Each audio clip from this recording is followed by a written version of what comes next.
अहम खबर आपको बताते हैं, पाकिस्तान की भारत को गीदड़ भभकी। पाक के रक्षा मंत्री ख्वाजा आसिफ की गीदड़ भभकी, फॉल्स फ्लैग ऑपरेशन का आरोप लगाया है।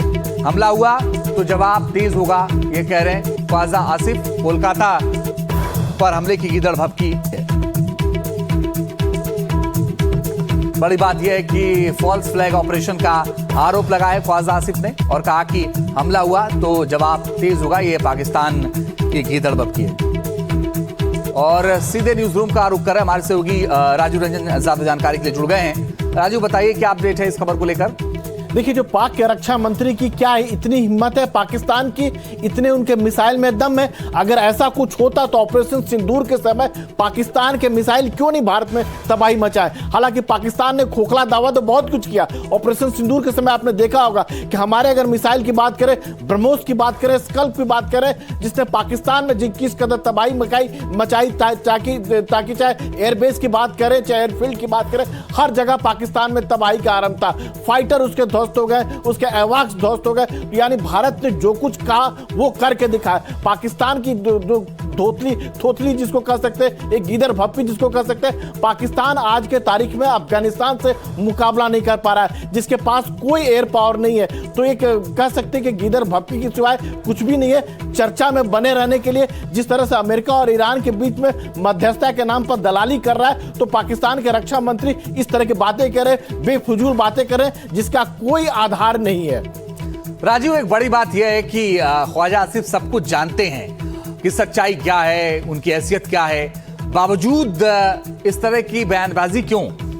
देखिए, ऑपरेशन सिंदूर के 1 साल पूरे हो रहे हैं और पाकिस्तान के जो प्रधानमंत्री हैं अकबर शहबाज शरीफ, याद होगा, वो कहते हैं कि सपने में भी उनको ब्रह्मोस मिसाइल आता है। तो पाकिस्तान सोच भी नहीं सकता है कि भारत के मिसाइल कब उसको हिट कर जाते हैं, कब उसको बर्बाद कर जाते हैं, और भारत को धमकी दे रहा है। कलकत्ता तक तो पहुंचने की बात तो दूर रही, पाकिस्तान का कोई भी मिसाइल जो है जो भारत की सीमा में दाखिल नहीं हो पाया। ऑपरेशन सिंदूर के समय दुनिया ने देखा। अलग बात है कि दुनिया में पाकिस्तान ने दावा किया कि हमने ये कहा, हमने ये किया, हमने वो किया, लेकिन आज तक दुनिया के सामने कोई सबूत नहीं पेश कर पाया। जबकि भारत ने जो कुछ कहा कि हमने पाकिस्तान के एयरफील्ड को तबाह कर दिया, हमने पाकिस्तान के F-16 को तबाह कर दिया, उसके वीडियो फुटेज जारी किया। भारत ने यही नहीं बल्कि जो पाकिस्तान के 9 आतंकी कैंप थे उसको जो तबाह किया, पीओके में किया, पंजाब में किया, बहावलपुर में किया, सबका वीडियो जारी किया, सबका तस्वीर जारी किया। यानी भारतीय मिसाइल में कितने दम थे। और जो भारत के जो एयर डिफेंस जिसको सिस्टम कहते हैं S-400, जिस तरह से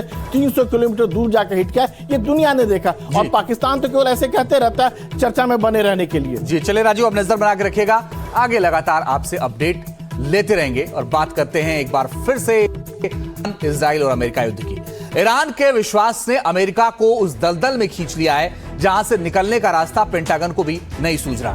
ईरान की पाताल वाली आर्मी ने पूरी दुनिया को हिलाकर रख दिया है। 12,000 हमलों के बाद भी ईरान की जमीन किसी ज्वालामुखी की तरह फट रही है और उससे एक के बाद एक मिसाइलें लहर बनकर निकल रही हैं। अमेरिकी इंटेलिजेंस का अनुमान है ईरान की कोस्टल क्रूज मिसाइलें अभी भी बरकरार हैं, जो स्ट्रेट ऑफ हॉर्मुज को कभी भी ब्लॉक कर सकती हैं। लेकिन इस युद्ध की सबसे बड़ी खबर तेहरान से नहीं, वॉशिंगटन से आई।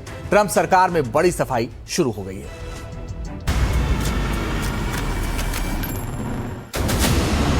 अमेरिका जब इन तस्वीरों को देखता होगा तो शायद ये सोचने पर मजबूर हो जाता हो कि आखिर ईरान पर कितना वार करने के बाद, 12,000 से ज्यादा हमले करने के बावजूद उसके पास इतनी मिसाइल कहां से आती है।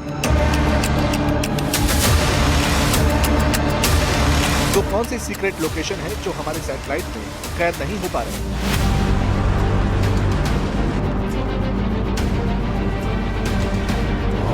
इन्हीं तस्वीरों ने पेंटागन से लेकर व्हाइट हाउस तक खलबली मचा दी। ऊपर से ईरान के जनरल धमकी देते हैं, कहते हैं हमारे पास इतनी एडवांस मिसाइलें हैं जिन्हें आप ढूंढ नहीं पाएंगे।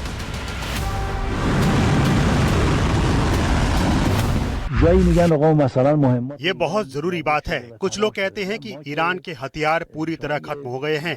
ये सही नहीं है। आपने सिर्फ हमारे कुछ स्ट्रेटेजिक हथियारों की production unit, missile, drone, electronic warfare और मॉडर्न एयर डिफेंस सिस्टम को ही नष्ट किया है। काफी कम नुकसान हुआ है। हमारे स्ट्रेटेजिक हथियारों के प्रोडक्शन सेंटर अभी भी काम कर रहे हैं। मैं कहना चाहता हूं कि आपको इसके बारे में कोई जानकारी नहीं है, और अगर जानकारी है भी तो आप उन जगहों तक नहीं पहुंच पाएंगे। आप उन हथियारों को ना तो जानते हैं और उन्हें खत्म करने की क्षमता भी आपके पास नहीं नहीं है। हम युद्ध नहीं चाहते, लेकिन दुश्मन को जवाब तो देना ही होगा। अगर हम बेदानीत दर ईरानी जनरल का बयान इस लिहाज से अहम है क्योंकि अमेरिका दावा करता है कि उन्होंने 48 घंटे के अंदर ईरान की और उसकी मिसाइल पावर उनके पास लड़ने का कुछ बचा नहीं। लेकिन उसी अमेरिकी इंटेलिजेंस की रिपोर्ट कुछ और मंजर बयान। CNN ने अमेरिकी इंटेलिजेंस एजेंसी के हवाले से खबर दी।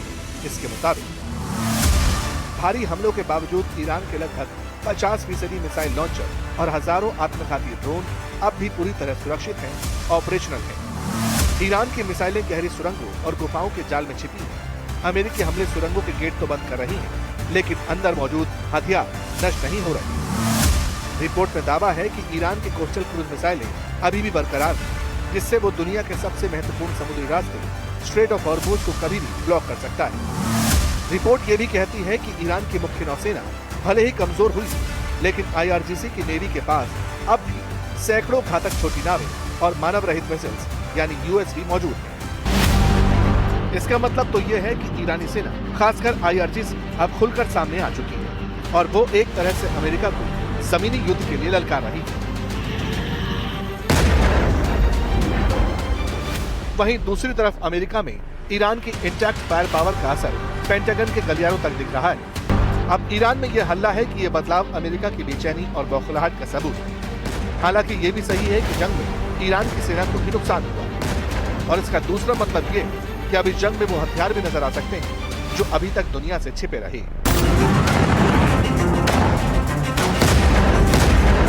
इसीलिए एक्सपर्ट्स को लगता है कि न्यूक्लियर ट्रिगर का खतरा बढ़ सकता है। खुफिया एजेंसियों को डर है। अगर ईरान को लगा कि उसका अस्तित्व मिटने वाला है, तो वो अपनी छिपी हुई परमाणु क्षमताओं का इस्तेमाल लास्ट रिजॉर्ट के तौर पर कर सकता है। जिस तरह मिसाइल लॉन्चर्स के सुरक्षित होने की बात सामने आ रही है, उसी तरह ईरान के यूरेनियम संवर्धन केंद्र जैसे नातांज और फोर्डो पहाड़ों के बहुत गहरे हिस्से में मौजूद है। अल जजीरा की रिपोर्ट कहती है कि ईरान के संवर्धित यूरेनियम के लिए ट्रंप प्रशासन एलीट टीम भेज सकता है। अब ट्रंप भले ही 2 हफ्ते में युद्ध खत्म करने की बात कह रहे हैं, लेकिन अगर ईरान ने परमाणु हथियार की ओर कदम बढ़ाया तो ये जंग दशकों तक खिंच सकती है। हालांकि अमेरिका दावा करता है कि उसने ईरान के न्यूक्लियर सिस्टम का किल स्विच दबा दिया।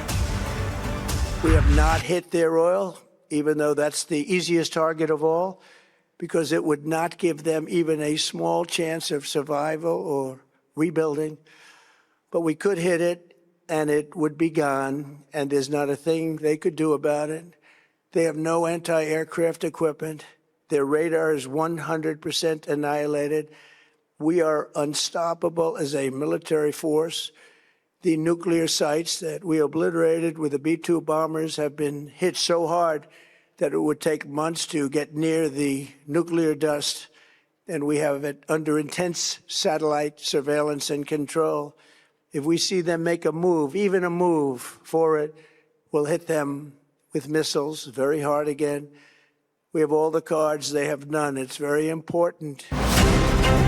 ट्रंप के बयान के बीच ईरान को लेकर सवाल तो ये भी है कि इस सिचुएशन में ईरान और कितने दिनों तक मिसाइल और ड्रोन का इस्तेमाल करता रहेगा, क्योंकि इजराइल का दावा है कि अब ईरान के पास महज 20 से 25% मिसाइल पावर रहेगा और ये भी जल्द खत्म हो जाएगा। लेकिन ईरान कहता है हमारे अत्याधुनिक हथियार दुश्मनों के लिए सरप्राइज पैकेज की तरह होंगे। तो क्या ये माना जाए कि जंग का दौर अभी लंबा चलेगा?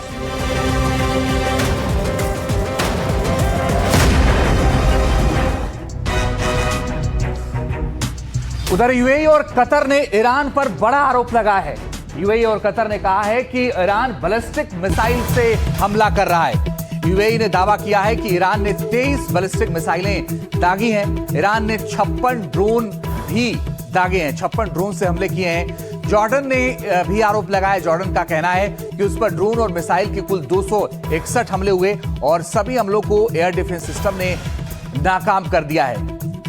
एयर डिफेंस ने उन तमाम हमलों को नाकाम किया है। ये जानकारी फिलहाल आई है।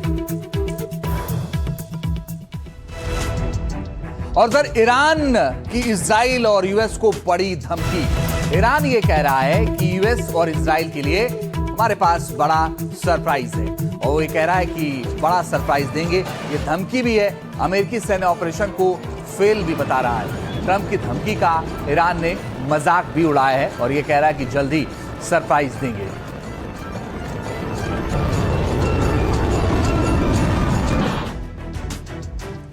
और इस युद्ध के बीच अमेरिकी मीडिया ने बड़ा दावा कर दिया है। सूत्रों के हवाले से खबर है कि अमेरिका के ईरान पर बड़े हमले की तैयारी है और ये हमला होगा स्टेल्थ मिसाइलों से।